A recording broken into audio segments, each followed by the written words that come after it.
Hi friends, నేను movie రాజా. నాన్నకు ప్రేమతో సినిమాతో ఎన్టీఆర్ తన కెరీర్లోనే బిగ్గెస్ట్ హిట్ కొట్టాడు. కలెక్షన్ల రూపంలో తన గత రికార్డులను తానే బద్దలు కొట్టుకున్నాడు.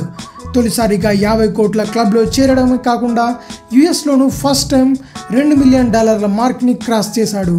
మొత్తానికి ఈ సినిమాతో ఫ్యాన్స్కి సంక్రాంతి ట్రీట్ ఇవ్వడమే కాకుండా ఎన్నో రికార్డులను సృష్టించాడు. దీంతో అతని ఫ్యాన్స్ కూడా చాలా సంతోషంగా ఉన్నారు. ఇంతవరకు బాగానే ఉంది, కానీ ఇప్పుడు వీక్నెస్ ఎన్టీఆర్ ఫ్యాన్స్ని తెగ భయపెట్టిస్తోంది. అదేంటని అనుకుంటున్నారా? టాలీవుడ్లో ఒక్క రాజమౌళి మినహా మిగతా దర్శకులందరికీ ఓ వీక్నెస్ చాలా కాలం నుంచి వెంటాడుతుంది. వీరు తెరకెక్కించే ఓ సినిమా భారీ విజయం సాధిస్తే రెండో చిత్రం యావరేజ్ హిట్గా నిలుస్తుంది, కానీ మూడో చిత్రం మాత్రం డిజాస్టర్గా నిలుస్తుంది.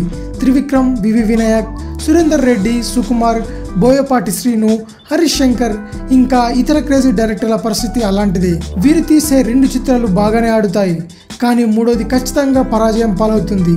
ఈ సెంటిమెంటే ఇప్పుడు ఎన్టీఆర్ ఫ్యాన్స్ని వెంటాడుతోంది.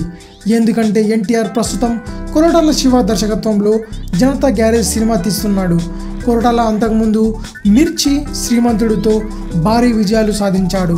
మిగతా దర్శకుల లాగానే ఇతనిది మూడో చిత్రం కూడా ఎక్కడ బోల్తా పడుతుందోనన్న భయం ఫ్యాన్స్ని వెంటాడుతోంది. ఒకవేళ అలా జరిగితే నాన్నకు ప్రేమతో ఎన్టీఆర్కి వచ్చిన క్రేజ్ అమాంతంగా పడిపోతుంది. అలా జరగకుండా ఉండాలని కోరుకుంటున్నారు. మరోవైపు ఎన్టీఆర్ కాంబోలో వచ్చే జనతా గ్యారేజ్ చిత్రం ఖచ్చితంగా భారీ విజయం సాధిస్తుందని ఇండస్ట్రీలో చెప్పుకుంటున్నారు.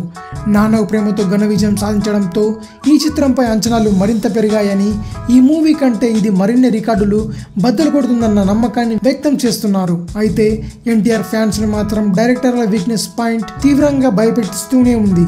చివరికి రిజల్ట్ ఎలా వస్తుందో వేచి చూడాల్సిందే. మరిన్ని మూవీ న్యూస్ కోసం రిమిక్స్ ఛానల్ని సబ్స్క్రైబ్ చేయండి. Thanks for watching. బాయ్.